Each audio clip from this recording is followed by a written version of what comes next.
টংলাৰ ৰূপাঘাট স্বাগতম সংঘৰ উদ্যোগত জুবিন গাৰ্গলৈ শ্ৰদ্ধাঞ্জলি।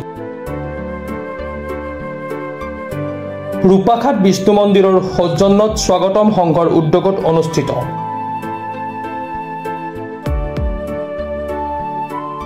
টংলাৰ ৰূপাঘাট স্বাগতম সংঘৰ উদ্যোগত হাৰ্থব জুবিন গাৰ্গৰ স্মৃতিত শ্ৰদ্ধাঞ্জলি অনুষ্ঠান।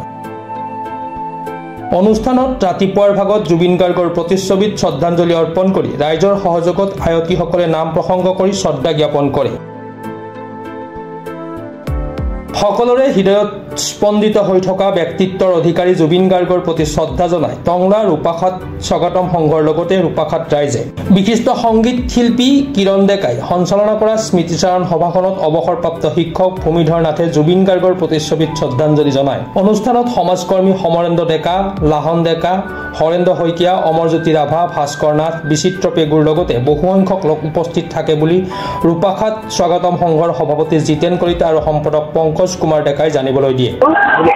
জুবিন গাৰ্গৰ আজি এটা অনুষ্ঠিত কৰা হৈছে। গোটেই আমাৰ ৰূপাঘাট অঞ্চলৰ যিখিনি আমাৰ বিভিন্ন জনগোষ্ঠীৰ যিখিনি লোক আছে সকলোৱে আমি একত্ৰিতভাৱে ইয়াতে আজি দিনজোৰা কাৰ্যসূচীৰে জুবিনৰ যিটো অকাল মৃত্যু, সেই অকাল মৃত্যুৰ পৰিৱেশত আমি এইটো মৰ্মাহত হৈছোঁ।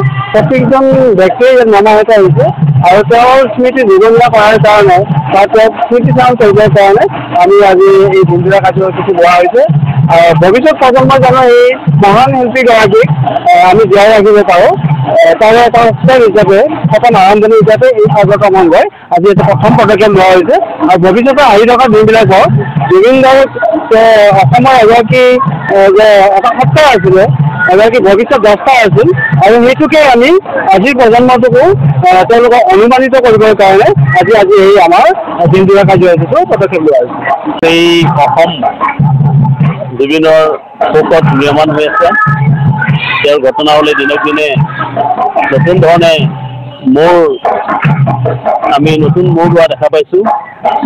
যিয়ে নহওক আমাৰ গোটেই অসমখনে গোটেই জুবিনৰ শোকত নিয়মান হৈ থকাৰ মাজতে আমিও ৰূপাঘাট স্বাগতম সংঘৰ তৰফৰ পৰা যোৱা বোধহয় 21 তাৰিখে হ'ব, 21 তাৰিখে আমি মৌন সমাদন কৰিছিলোঁ সন্ধিয়া সময়ত।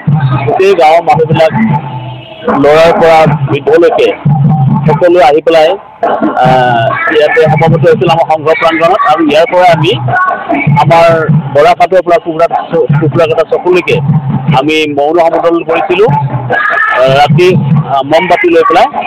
তাৰপিছত আজি আমি আকৌ এই সকলোৰে সুবিধা হোৱাকৈ আমি ৰাজহুৱাকৈ আদ্যশ্ৰাদ্ধ অনুষ্ঠানটি আমি আজি অনুষ্ঠিত কৰিছোঁ।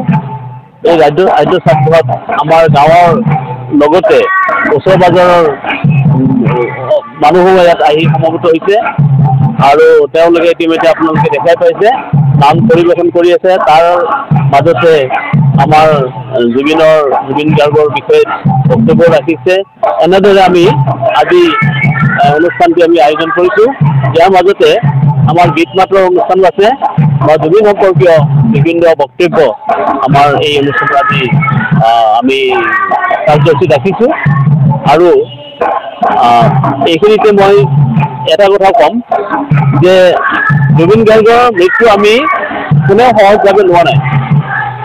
আৰু তেওঁৰ মৃত্যু এক হ'ল যে তেওঁ খুব কম বয়সত আমাৰ মাজৰ পৰা আঁতৰি গ'ল। এইটো আমাৰ ক্ষতি। আৰু তেওঁ যদি স্বাভাৱিক মৃত্যু হ'লহেঁতেন তেতিয়াহ'লে আমি এই ক্ষতিটোকো আমি গ্ৰহণ কৰিলোহেঁতেন ৰাইজে। ওদালগুৰিৰ পৰা চিন্ময় ডেকাৰ প্ৰতিবেদন, প্ৰাতঃ টাইম ডিজিটেল। অসমৰ নপুৰণি কবি সাহিত্যিকৰ বাবে সুখবৰ। প্ৰভাতী অসম সংবাদ গোষ্ঠীৰ দ্বাৰা পৰিচালিত সাপ্তাহিক কবচে আয়োজন কৰিছে এখন কাব্যগ্ৰন্থৰ প্ৰতিযোগিতা। সহকৰ্মীৰে 30টা বৰ্ষত খোজ থোৱা অসমীয়া সাপ্তাহিক কবচ কাকতখনৰ উদ্যোগত কাব্যগ্ৰন্থ প্ৰতিযোগিতাৰ আয়োজন কৰা হৈছে। 2022 চনৰ পৰা বৰ্তমানলৈ প্ৰকাশিত অসমীয়া কাব্যগ্ৰন্থ দুকপিৰ লগতে লেখকৰ সম্পূৰ্ণ নিজৰ নাম ঠিকনা সঠিককৈ লিখি অহা 30টা মেম্বৰৰ ভিতৰত তলত দিয়া ঠিকনাত ডাকযোগে পঠাব পাৰিব।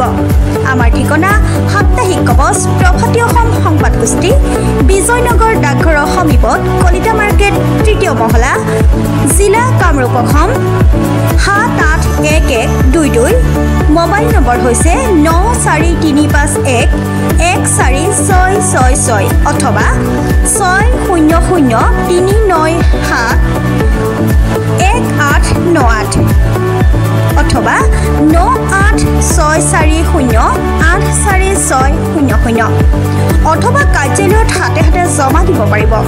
এই প্ৰতিযোগিতাত বয়সৰ কোনো সীমা নাই। অহা জানুৱাৰী মাহত ফলাফল ঘোষণা কৰাৰ লগতে বঁটাসমূহ বিতৰণ কৰা হ'ব। সকলো প্ৰতিযোগীকে মানপত্ৰ প্ৰদান কৰা হ'ব।